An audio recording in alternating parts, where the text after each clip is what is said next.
रघुनाथ भल की धरती है, सिंधो कानून की धरती है। ये क्रांतिकारी नेता थे। जब हमारी आजादी की लड़ाई शुरू भी नहीं हुई थी, उससे पहले ये अंग्रेजी साम्राज्य के खिलाफ लड़े और खड़े हुए।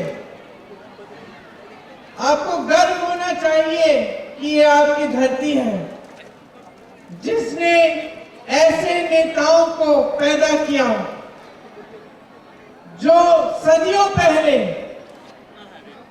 आपके लिए, आपके अधिकारों के लिए लड़े, इतने बड़े साम्राज्य से लड़े, और जिन्होंने रास्ता दिखाया जो बाद में महात्मा गांधी, जवाहरलाल नेहरू, सरदार पटेल, सुभाष चंद्र बोस जी जैसे स्वतंत्रता सेनानियों ने पकड़ा।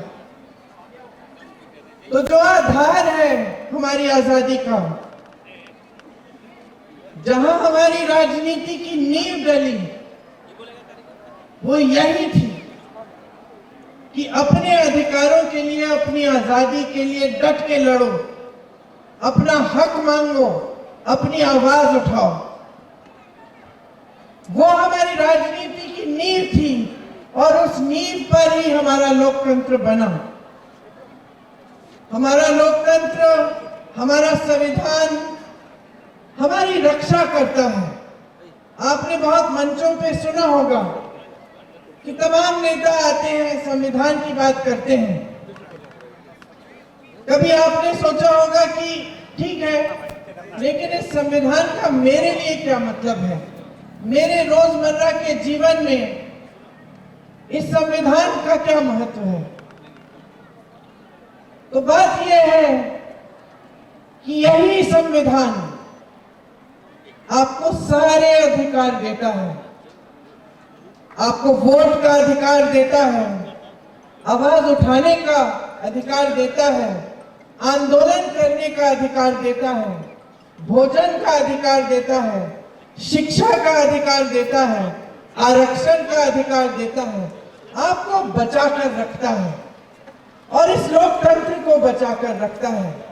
कल अगर लोकतंत्र ही नहीं बचेगा तो जब आपके लिए कोई संघर्ष या कोई संकट आपके जीवन में आता है, आप आवाज कैसे उठाओगे? जब आपको कुछ बदलाव चाहिए तो आप उस बदलाव को लाएंगे कैसे? आज बड़ी बड़ी समस्याएं हैं जनता के सामने। सबसे बड़ी समस्याएं महंगाई और बेरोजगारी। आप मेरे साथ सहमत है कि नहीं? क्या ये सबसे बड़ी समस्याएं हैं आज की, है कि नहीं? ये सबसे बड़ी समस्याएं हैं। आज बेरोजगारी चरम पर है। 45 सालों में इतनी बेरोजगारी नहीं रही। 70 करोड़ नौजवान इस देश में बेरोजगार हैं।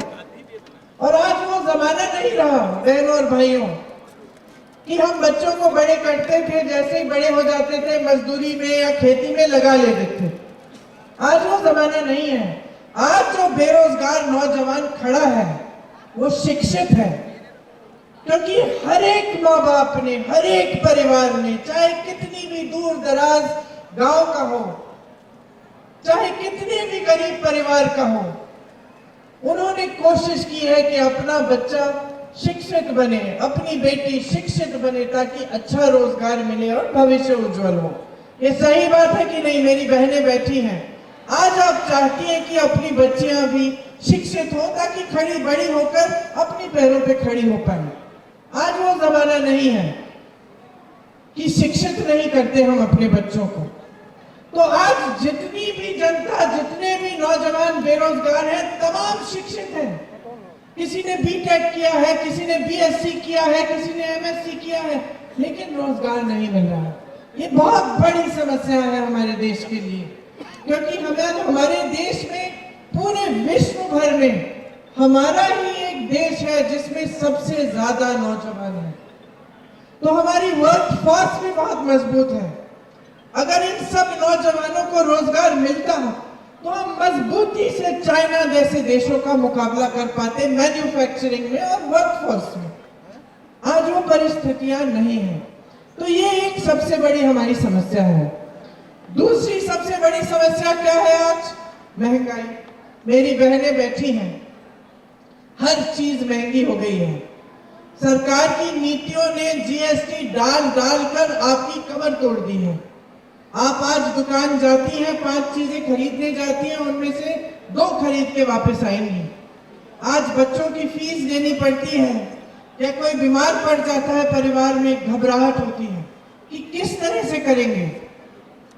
ऐसी समस्याएं जो पैदा हो जाती हैं, गरीबी से, बेरोजगारी से, ऊपर से महंगाई भी है, किस तरह से आप सामना कर रहे हैं समझ में नहीं आता। हर चीज के लिए आपको संघर्ष करना पड़ रहा है। आप महिला हैं तो आप मजदूरी भी करेंगी, सब कुछ काम करने की कोशिश करेंगी, फिर भी आप घर आके काम करेंगी, घर में सबकी परवरिश करेंगी, सबका खाना देखेंगी, सफाई देखेंगी, सब कुछ आप देखती हैं, फिर भी आपको कोई राहत नहीं मिली है महंगाई से। आप किसान हैं तो आप खेती से कमाई नहीं कर पा रहे हैं क्योंकि हर चीज पे जीएसटी है, पेट्रोल डीजल महंगा हो चुका है, हर तरफ से संकट ही संकट है। मिडिल क्लास के हैं तो ये नहीं है कि आपका जीवन भी बड़े आराम से चल रहा है, बेरोजगारी, महंगाई का खूब इफेक्ट आपके जीवन पे भी है, आप भी आगे नहीं बढ़ पा रहे हैं। और जितने बड़े बड़े संस्थान थे, जितने सरकारी कारोबार थे जिससे एक स्थायी रोजगार मिलते थे, वो भी लगभग सारे आस्ते आस्ते करके अपने बड़े बड़े खरबपति मित्रों को मोदी जी ने और मोदी जी की सरकार ने सौंप दिए हैं। तो रोजगार आएगा कहां से? आपने अपने यहाँ देखा एचईसी का, किसी ने मुझे यहाँ आते आते बोला इसको बचाइए। अब ये खड़ा किया गया आपके लिए और आज इसको कमजोर करके लगभग बंद होने के कगार पे है। सालों के लिए किसी को सैलरी नहीं मिली है। मोदी जी श्रेय लेते हैं, जब चंद्रयान 3 जाता है मोदी जी श्रेय लेते हैं, उनकी फोटो खिंचती है, छपती है, और जिसने उसके लिए सारा काम किया, जिन इंजीनियरों ने काम किया, जिन्होंने स्टील बनाया, उनका क्या होगा? उनको आप सैलरी तक नहीं दे रहे हैं, उनके बारे में आप पूछ नहीं रहे हैं।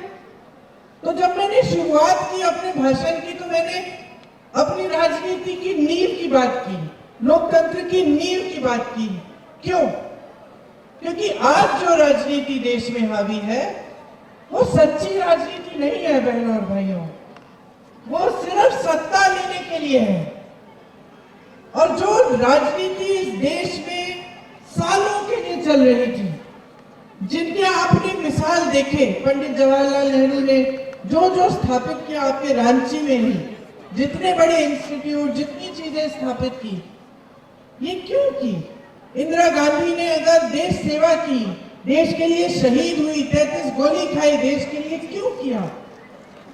राजीव गांधी शहीद हुए, क्यों हुए? और सिर्फ मैं अपने परिवार के बारे में नहीं कह रही हूँ, बहुत ऐसे नेता रहे। मनमोहन सिंह जी को देखिए, देश के लिए आजीवन समर्पित रहे, देश को कैसे आगे बढ़ाया, अर्थव्यवस्था को असली मायने से मजबूत किया। वो राजनीति आजकल नहीं चल रही है देश में। आजकल सिर्फ सत्ता को किस तरह से हासिल करना है, किस तरह से बटोर के रखना है। चाहे हमें जहां पे चुनाव जीतकर कोई और पार्टी जीत गई है और सरकार बन गई है, चाहे हमें उस सरकार को धनबल से तोड़ना हो, उसके विधायकों को खरीदना पड़े, 100-100 करोड़ देके खरीद लेते हैं, सरकार गिरा लेते हैं, लोकतंत्र के बारे में सोचते ही नहीं, जनता ने किसको चुना वो सोचते ही नहीं, कुछ भी कर लेते हैं सत्ता के लिए। चाहे फिर आपके मुख्यमंत्री की तरह मुख्यमंत्रियों को चुनाव से पहले जेल में डाल देते हैं, फर्जी मुकदमे डाल के, फर्जी बयान लेके जेल में डाल देते हैं, क्योंकि ताकि वो ठीक से लोकतंत्र के तहत चुनाव न लड़ पाए। या फिर कांग्रेस पार्टी के खाते बंद कर देते हैं कि एक पैसा खर्च ना पाए, ताकि वो भी चुनाव ठीक से लड़ ना पाए। सारी ऊपरी राजनीति है, ये हल्की है। आज हमारे प्रधानमंत्री आपके सामने आते हैं तो महंगाई का शब्द उनके मुंह से नहीं निकलता, बेरोजगारी का शब्द मुंह से नहीं निकलता। पूरी दुनिया में सबसे ज्यादा बेरोजगारी, और आप प्रधानमंत्री हैं, इतना इतना तो आदर कर लीजिए जनता की कि इस बारे में बात तो करें। 10 सालों से सरकार चला रहे हैं, क्या बातें करते हैं आपके सामने आकर कि कांग्रेस पार्टी एक्सरे मशीन लाएगी, आपके मंगलसूत्र चुराएगी। गुजरात में तो इन्होंने कह दिया कि अगर आपके 2 भैंस हैं तो कांग्रेस पार्टी आपकी 1 भैंस चुरा लेगी। तो जहां जहां मैं जाती हूँ बहनों, जहां जहां मैं जाती हूँ मैं कहती हूँ अपने भैंस बांधो, मैं आ गई हूँ। वो अलग बात है कि अगर मुझे खींचनी पड़ी तो खींची आएगी भी नहीं मेरे साथ। तो बात ये है, हम हंस रहे हैं, हम हंस रहे हैं, लेकिन ये हंसने वाली बात नहीं है, ये दुख की बात है। ये दुख की बात है कि आज हमारे देश के जो सबसे बड़े नेता हैं वो इतना भी आदर नहीं कर रहे हैं हमारे देश की जनता की कि चुनाव के समय, जब वोट लेने का समय है, 10 साल आपकी सरकार रही है, तो कम से कम जो जो आपने किया है विकास के लिए वो गिनवा लीजिए, जो आप करने जा रहे हैं वो बता दीजिए नौजवानों को। और जो सबसे बड़े संकट है जनता के, महंगाई, बेरोजगारी, इनके बारे में बात तो करिए। ठीक है, आपसे नहीं रुक पाया, आप नहीं कर पाए, ये सुलझा नहीं कर पाए, कम से कम बोलिए तो सही। कहिए कि मैं जानता हूं कि इतनी बेरोजगारी है कि आप मुश्किल में हैं, मैंने कोशिश की, मैं कोशिश करूंगा, इतना तो कह दीजिए। लेकिन इतना भी नहीं कहते हैं, वो भैंसों की बात कर रहे हैं, मंगलसूत्र को चुराने की बात कह रहे हैं। कभी इंटरव्यू देते हैं तो जो 10 सालों से उनकी राजनीति रही है, धर्म की राजनीति, जिस आधार पर उन्होंने हर एक भाषण दिया है और आज भी चुनाव में रोज रोज दे रहे हैं, उस पूरी राजनीति का खंडन एक इंटरव्यू में कर डालते हैं कि अगर मैं हिंदू मुसलमान की बात करता तो मैं इस देश के प्रधानमंत्री बनने के लायक नहीं होता। खुद कह रहे हैं, खुद कह रहे हैं। तो इसका मतलब क्या है बहनों और भाइयों? इसका मतलब है कि जो राजनीति आपने की जीवन भर, जो आपकी विचारधारा रही है, जिस आधार पर आप 2 चुनाव जीत कर रहे हैं, उसका आपने खंडन कर दिया, उसको आपने एक इंटरव्यू में नकार दिया। तो आप उस पे ही नहीं खड़े हो पा रहे हैं तो अपने वादों पे क्या खड़े होंगे? जो आपका आधार है उस पे तो खड़े हो जाइए। राहुल गांधी जी अपने आधार पर शुरू से खड़े हैं। 4000 किलोमीटर की यात्रा पैदल कन्याकुमारी से कश्मीर तक करते हैं, मणिपुर से मुंबई तक 4000 किलोमीटर और करते हैं, क्योंकि वो अपने आधार पर खड़े हैं। वो इस देश की लोकतंत्र को मानते हैं, वो इस देश के संविधान के लिए कुछ भी कर डालेंगे इसको बचाने के लिए, और वो पहचानते हैं कि लोकतंत्र में जनता सर्वोपरि है, जनता को झूठ नहीं बोला जाता। और अगर जनता को झूठ बोलेगा कोई नेता तो लोकतंत्र उसे सबक सिखाएगा। वो समझते हैं इस बात को।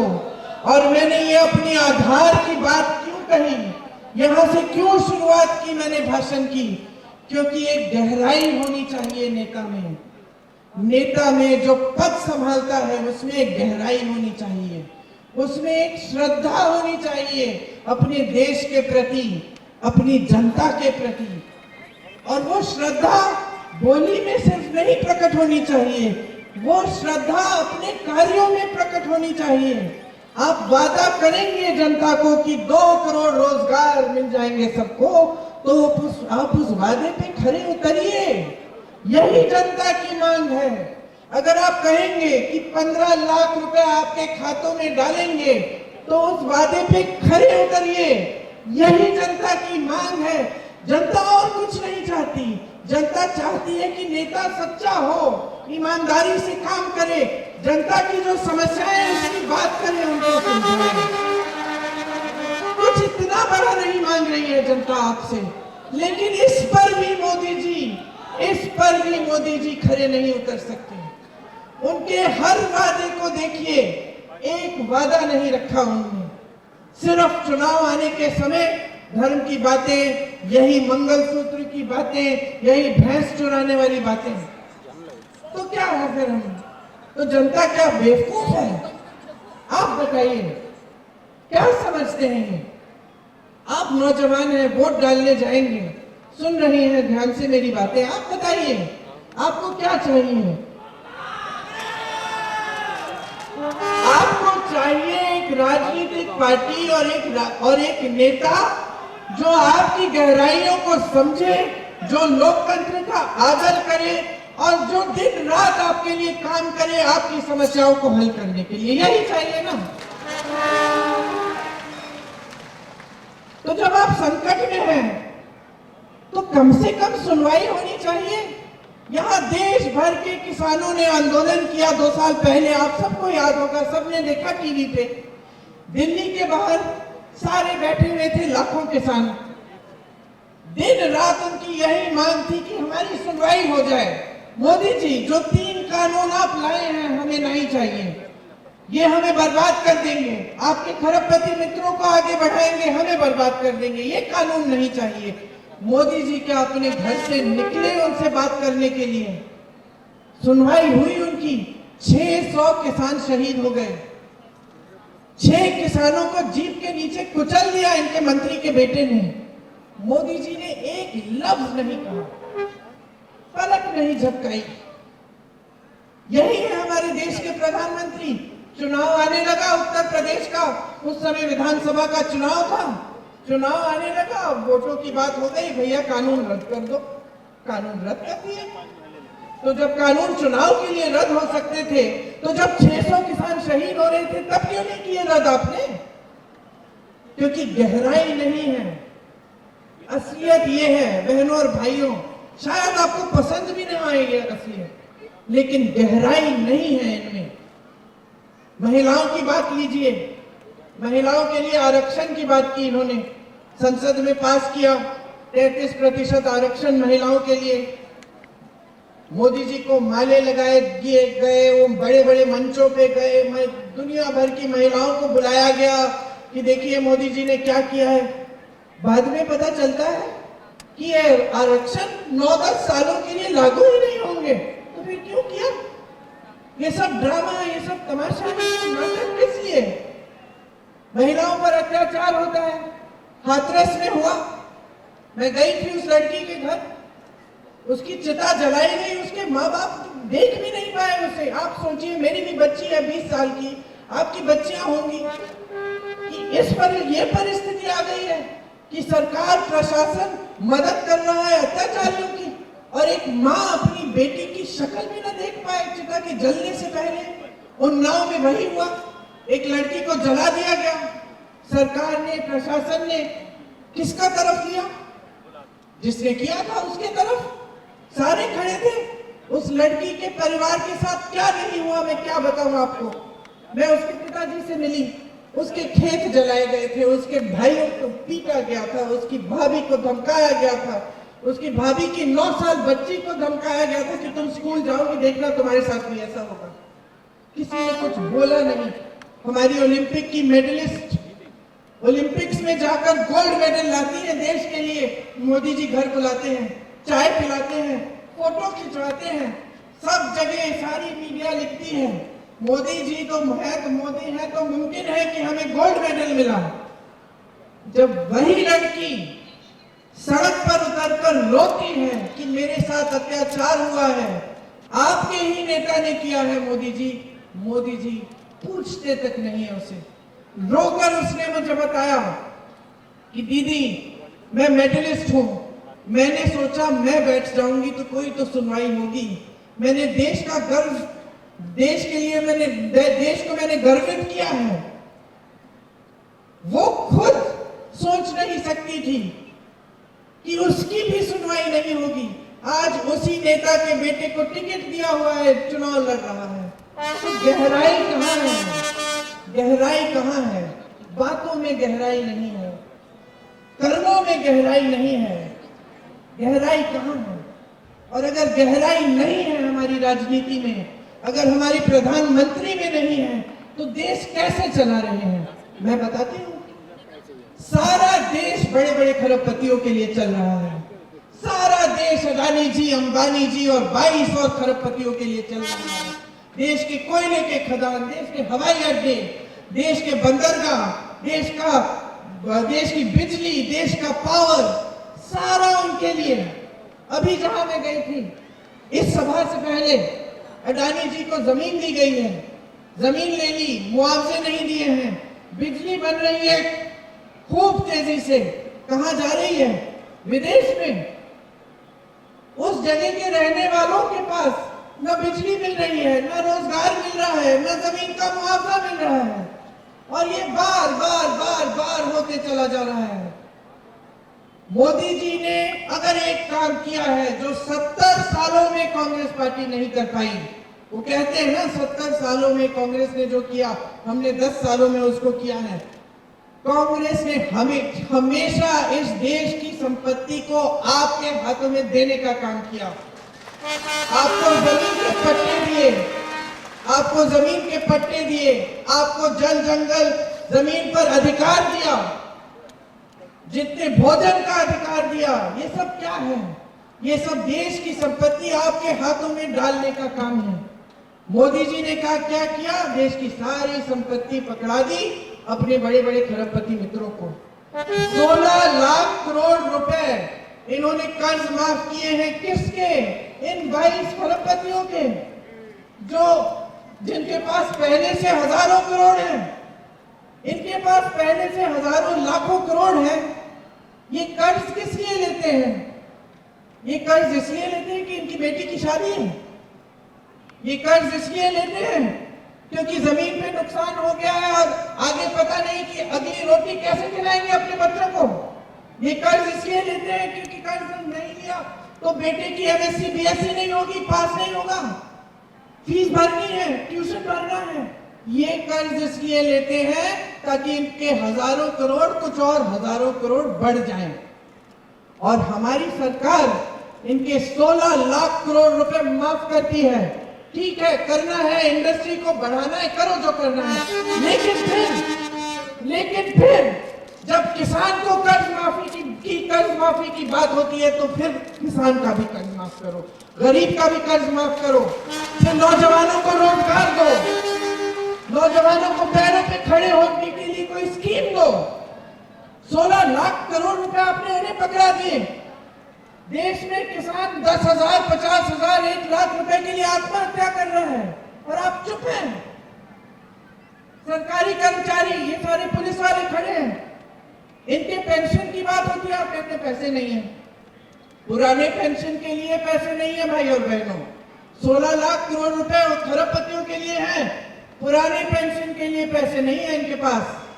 किसानों के कर्ज माफ करने के लिए पैसे नहीं है इनके पास। नौजवानों को आत्मनिर्भर बनाने के लिए पैसे नहीं है इनके पास। बड़े बड़े G20 के इवेंट्स करने के लिए हैं। मोदी जी चमके, ऐसे लगे जैसे दुनिया के सबसे बड़े नेता हैं, इसके लिए पैसे हैं। नया संसद भवन बनाना है, उसके लिए 20,000 करोड़ रुपए हैं। लेकिन गन्ने का बकाया देना था उसी समय, कोविड से पहले 15,000 करोड़ रुपए का, उसके लिए पैसे नहीं थे। मोदी जी के 2 हवाई जहाज 16,000 करोड़ रुपए के खरीदने के लिए पैसे थे, लेकिन गन्ने के 15,000 करोड़ के बकाया के लिए पैसे नहीं थे। तो समझ लीजिए, हल्के हैं, अपने लिए सब कुछ बटोर रहे हैं, सबका संपत्ति।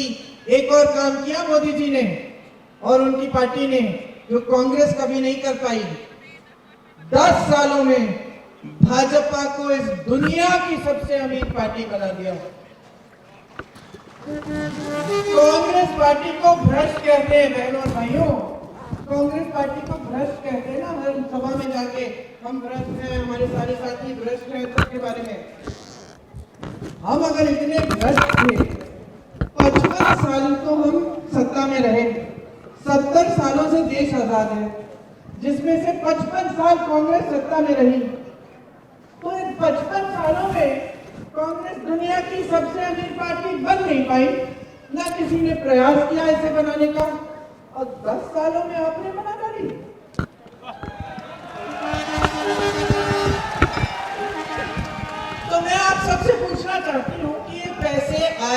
कहां से? एक रिपोर्ट आई है जिसमें स्पष्ट लिखा है इन्होंने 60,000 करोड़ रुपए खर्चे हैं सिर्फ अपने पार्टी पे। मुझे याद नहीं है कि कितने सालों में। ये पैसे कहां से आए? ये हमारे इतने ईमानदार नेता जो रो के आपके सामने कहते हैं कि मैं भ्रष्टाचार के खिलाफ अकेले लड़ रहा हूं, इसीलिए ये सब मेरे पीछे पड़े हुए हैं। अच्छा, तो देश के इतिहास में, देश के पूरे इतिहास में कोई ऐसी किसी प्रधानमंत्री ने ऐसी स्कीम नहीं निकाली जैसी इन्होंने निकाली इलेक्टोरल बॉन्ड की स्कीम, जिसमें जो चंदा देगा उसका नाम गुप्त रहेगा। बहुत ईमानदार हैं। बताइए, आपको किसी से चंदा लेना है तो आप छुप के लेंगे? अगर ईमानदार हैं तो छुप के लेंगे कि सबके सामने लेंगे? मंदिर के लिए जब चंदा इकट्ठा करने आते हैं कि छुप के आते हैं, सबके सामने आते हैं? मंदिर के लिए है दीदी चंदा दे दो, हम लोग देते हैं चंदा, है कि नहीं? तो अगर ईमानदारी का काम है तो आप सबके सामने लो, छुपाने की क्या बात है? इन्होंने क्या किया? स्कीम निकाल दी इलेक्टोरल बॉन्ड, सब नाम गुप्त रहेंगे। जब न्यायपालिका ने देखा कि भाई ये तो गलत स्कीम है, इसमें तो भ्रष्टाचार होगा, सूची निकालो, तो सूची निकालते हैं।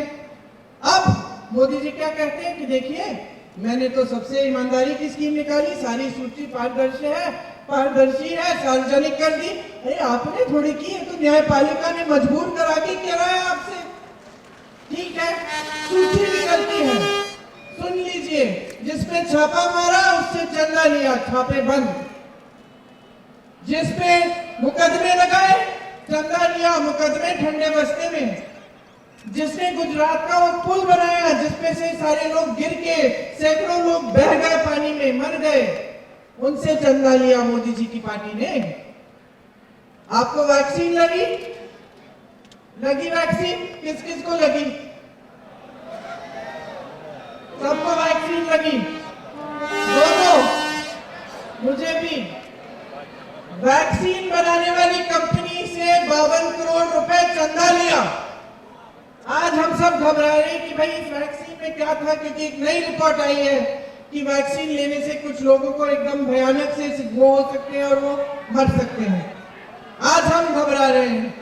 मोदी जी ने कौन सी वैक्सीन ली ये मुझे नहीं मालूम, लेकिन हमको तो दिलवा दी 52 करोड़ रुपए चंदा लेके, है कि नहीं? तो आप सब कुछ कर रहे हैं, आप सरकारें गिरा रहे हैं, सामने सबके सामने मीडिया आपकी वाहवाही कर रहा है रोज। क्यों? क्योंकि इस देश में 97% मीडिया की कंपनी बड़े बड़े खरबपतियों की है, इसलिए हम लोग टीवी चलाते हैं, यही दिखता है कि वाह वाह वाह वाह, अर्थव्यवस्था इतनी तेजी से आगे बढ़ रही है, मोदी जी ने वो काम कर डाले हैं जो किसी ने नहीं किए। हाईवे शुरू किए कांग्रेस पार्टी ने, उद्घाटन कर रहे मोदी जी, उस पे मोदी जी का नाम। हर चीज, आधी चीजें, ये जो राशन मिलता है आपको 5 किलो, समझ लीजिए, इसकी गहराई समझिए, इसकी गहराई समझिए। ये 5 किलो राशन देना मोदी जी की मजबूरी है, क्योंकि कांग्रेस पार्टी भोजन का अधिकार लाई थी आपके लिए। भोजन का अधिकार का मतलब है कि हर गरीब परिवार को कोई भी सरकार आए जाए उसको राशन देना पड़ेगा। इसीलिए मोदी जी से आपको राशन मिलता है, उनकी मजबूरी है, कानूनी अधिकार है आपका। अपनी फोटो चेप ली, ये मीडिया वालों ने कह दिया कि ये तो मास्टर स्ट्रोक है मोदी जी का, सबसे बड़ी मोदी जी की स्कीम है, लो देखो, और हम सब मान गए, क्योंकि हम जो टीवी में देखते हैं हमें लगता है कि सच ही होगा, है कि नहीं? लेकिन समझ लीजिए, आज जो टीवी में दिख रहा है वो सच्चाई नहीं है, सच्चाई नहीं है। आज इस देश की सच्चाई ये है कि बड़े बड़े खरबपति, वो भी सारे नहीं 22, आगे बढ़ते चले जा रहे हैं, और इस देश का गरीब, इस देश का मिडिल क्लास, इस देश का अधिकारी इस देश का किसान, इस देश का मजदूर, इस देश का जवान पीछे होता जा रहा है, गरीब होता जा रहा है।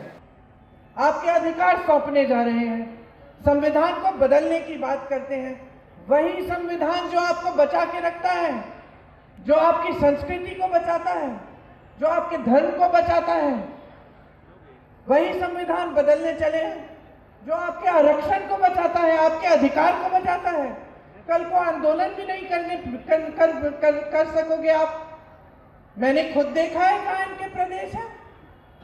उत्तर प्रदेश में देखिए, महिलाओं ने एक आंदोलन किया, अध्यापक थी वो, आंदोलन किया कि हमारा वेतन बढ़ाओ, उनको पीटा गया, उन पे रासू का कानून डाल के उनको जेल में डाल दिया कि देशद्रोही हो तुम। तो क्या ये चाहते हैं हम पूरे देश में? गहराई से जो इन चीजों को समझता है वो सिर्फ चुनाव के समय अपने मुंह से ही नहीं बोलता।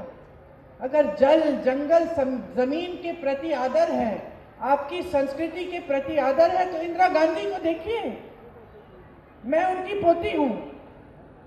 मुझे रात को जब सुलाती थी तो मुझे समझाती थी, आदिवासियों की कहानियां बताती थी, बड़े बड़े आदिवासी नेताओं के बारे में बताती थी कि कैसे ये जो हमारा मूल समाज है वो आप ही से शुरू हुआ। इंदिरा गांधी जी को देखो, जिन्होंने आपको पट्टे दिए, जिन्होंने आपको अधिकार दिए, जिन्होंने संविधान में आपके अधिकारों को मजबूत करने का काम किया। तो जब नेता गहरा होता है तो सिर्फ मंच पर खड़े होकर बोलता नहीं है, वो गहरी नीतियां बनाता है आपकी भलाई के लिए, आपको आगे बढ़ाने के लिए। तो ऐसी राजनीति चाहते हैं आप, या फिर आप ऐसी राजनीति चाहते हैं जो आप टीवी पे देखें कि सब अच्छा हो रहा है, आपके जीवन में ना उतरे, आपका जीवन वही का वही, आपकी कोई तरक्की नहीं हो रही है, आप आगे बढ़ नहीं रहे हो, आपका यहाँ HEC है, कितने संकट में है, आपको वेतन नहीं मिल रहा है, लेकिन आप किसी मीडिया वाले से पूछेंगे, सब कहेंगे कि भाई देश की तो बहुत तरक्की हो रही है, अर्थव्यवस्था तो बहुत मजबूत हो रही है, यहाँ तो सब खुशहाल है, आदिवासी खुशहाल है, किसान खुशहाल है। लेकिन ये सच्चाई नहीं है। सच्चाई आप जी रहे हो तो जाग जाओ। आपकी जागरूकता ही इस लोकतंत्र को बचा सकती है, आपकी जागरूकता ही इस संविधान को बचा सकती है। और आज इस देश में सबसे बड़ा आक्रमण आपकी जागरूकता पे है। मैं आपको ये नहीं कहने आई हूं कि वोट दो, मैं ये कहने आई हूं कि जागरूक बनो। अगर आज मैं आपको कांग्रेस पार्टी की गारंटी गिना दूंगी, मैं बता दूंगी, और मैं आपको ये भी कह सकती हूं कि कांग्रेस पार्टी ने क्या नहीं किया इस देश में। IIM, ITI, ISRO, DRDO, आपका HEC, कुछ भी ले लीजिए, कहीं भी देखिए, बड़े बड़े हाईवे सब कांग्रेस पार्टी ने किए, सब बनाए। इन्होंने कितने IIT बनाए, कितने IIM बनाए, कितने बनाए, जो कितने एम्स बनाए? तो मैं आपको अभी गिनाऊंगी कि हमारी गारंटी क्या है। मैं आपको इसका प्रमाण भी देती हूं कि ये हमारी गारंटी है और हमने इन प्रदेशों में इनको लागू किया है, ताकि आप देखें, जागरूक बने। मैं कह रही हूं, राजस्थान में 25 लाख का हमने हेल्थ इंश्योरेंस दिया, स्वास्थ्य बीमा, 25 लाख तक सबका इलाज मुफ्त था। पता करिए सच बोल रही है कि नहीं, फोन लगाइए किसी को राजस्थान में, पता करिए ये सच है कि वहां पे जो कांग्रेस की सरकार थी उन्होंने ऐसा किया। कर्नाटका में महिलाओं के खाते में 2000 रुपए हर महीने जा रहे हैं। फोन करके पता करिए, कर्नाटका में कोई साथी है, पता करिए क्या ये प्रियंका गांधी जो बोल के गई है वो सच है कि नहीं है। जब पता चलेगा कि हाँ ये वाकई सच है तो अपना वोट कीजिए। हमारी गारंटी ये है, सुन लीजिए। नौजवानों के लिए, जो स्नातक पास नौजवान हैं, उनके लिए जो पहली नौकरी है बड़े बड़े सरकारी कारोबारों में, वो मिलेगी। 1 लाख रुपए सालाना बनेंगे। आप अपना हुनर बनाओगे, हुनर बनाने के बाद पहली नौकरी मिलेगी, हुनर बनाओगे, उसके बाद स्थायी नौकरी मिलेगी। तो ये जो पहले साल की जो सालाना 1 लाख रुपए आप बनाओगे उस पहली नौकरी का, वो गारंटी है। दूसरा, आपकी आप जो लोन लेते हैं शिक्षा के लिए, सारे शिक्षा के लोन माफ करेंगे। पेपर लीक होते हैं, परेशान हैं आप इस समस्या से। पेपर लीक के लिए हम सख्त से सख्त कानून लाएंगे ताकि कोई भी इसमें घोटाला करने की कोशिश करे या पेपर लीक करे, उस पर सख्त कार्रवाई होगी। मोदी जी के देश में, मोदी जी के भारत में 30 लाख पद खाली हैं आज, उनकी सरकार ने रखे हैं।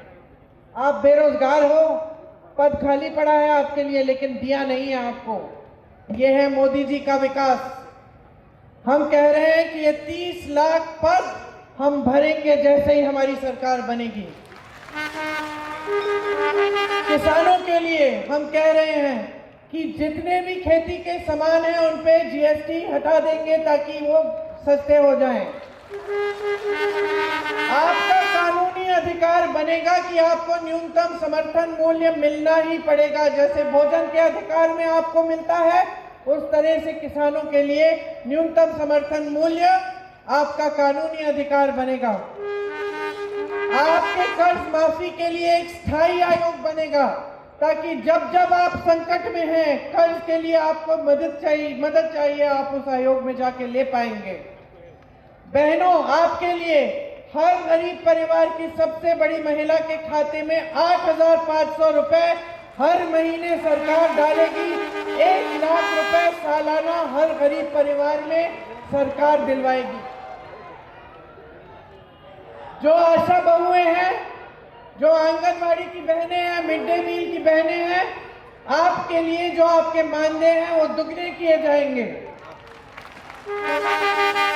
सारे सरकारी पद जो हैं उनमें 50% महिलाओं को दिए जाएंगे।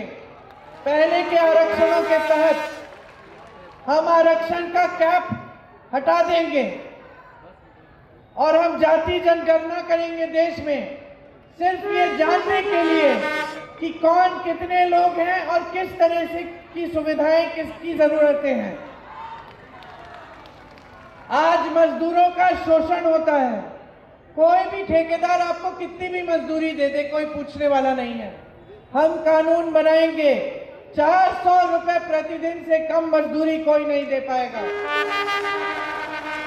हम गांव में मनरेगा लाए थे, गांव में हमने ये 100 दिन का पक्का रोजगार हमने तय किया था, कानून बनाया था। इसी तरह से हम शहर में भी यही कानून लाएंगे, शहरी मनरेगा बनाएंगे और गांव के मनरेगा को मजबूत करेंगे। आप देख सकते हैं कि जहां जहां हमारी प्रदेश की सरकार है, वहां वहां हम काम करके आज के दिन भी दिखा रहे हैं। जैसे मैंने कहा, कर्नाटका, तेलंगाना में महिलाओं के खातों में आज भी पैसे मिल रहे हैं। मैंने कहा, राजस्थान में 25 लाख की हेल्थ इंश्योरेंस मतलब स्वास्थ्य बीमा हम दे रहे थे। तो हम प्रमाण दे रहे हैं कि हम काम कर रहे हैं। देखिए, तभी अपना वोट डालिए। हम आपके लिए, इस देश के लिए एक ऐसी राजनीति वापस लाना चाहते हैं जो आपके प्रति जवाबदेह हो। तानाशाही से किसी का भला नहीं होता। आपको कल आंदोलन करना है, आवाज उठानी है, सवाल उठाना है, वो स्वतंत्रता आपको लोकतंत्र और संविधान ने दी है। हम बिल्कुल किसी को नहीं रोकेंगे, कभी नहीं रोका है कांग्रेस पार्टी ने। आपने हमेशा जो भी आपके विचार हैं उनको व्यक्त किया, जो भी आपको मांगना था आपने मांगा खुल के। यही संविधान की खासियत है। नहीं तो आज हम हमारे देश में और जो आसपास के देश हैं उनमें फर्क क्या होता। पाकिस्तान को देखिए, अन्य देशों को देखिए, वो यहाँ तक आ ही नहीं पाए जहाँ भारत आया। और भारत क्यों आया इतनी दूर, इतना मजबूत क्यों बना?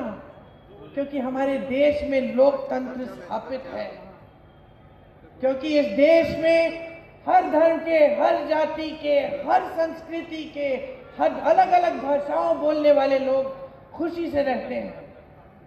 अगर हमारा लोकतंत्र नहीं होता, यहाँ तानाशाही होती, तो हम भी उनकी तरह बहुत पहले खत्म हो जाते, कमजोर हो जाते। आज यही हमारे देश की खासियत है और यही हमारे देश की सबसे बड़ी शक्ति है।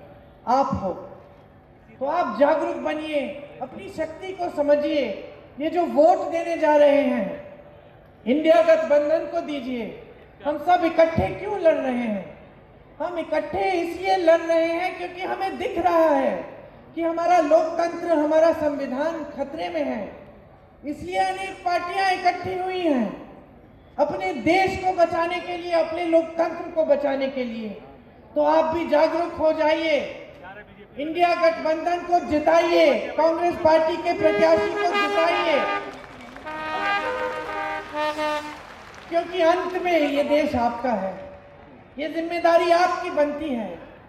हम नेता कितना भी चीखें चिल्लाएं, लेकिन अंत में ये देश आपका है। आपके पूर्वजों ने इस देश की आजादी के लिए अपना खून बहाया है।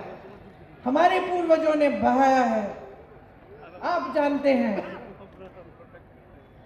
तो ये देश आपका है, इसको संभालना आपका काम है, आपकी जिम्मेदारी है। बाकी हम आपके लिए दिन रात समर्पित हैं। हम इस देश के लिए, इस देश के संविधान को बचाने के लिए समर्पित हैं।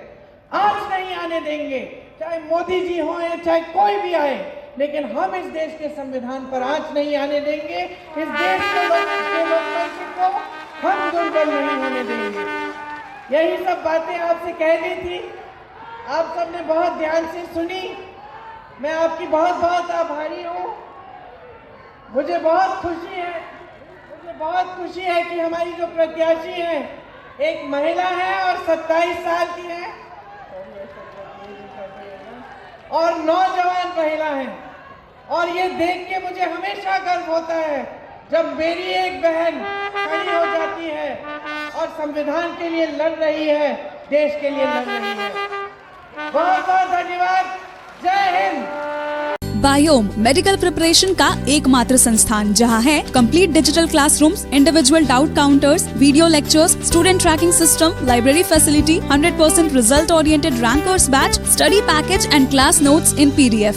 झारखंड के इतिहास में पहली बार नीट UG में 700 मार्क्स पार। 10th पास स्टूडेंट्स के लिए फाउंडेशन कोर्स और 11th पास स्टूडेंट के लिए फ्रेशर कोर्स। 12th पास स्टूडेंट्स के लिए टारगेट कोर्स 18 अप्रैल से शुरू हो रहे हैं। Contact biome.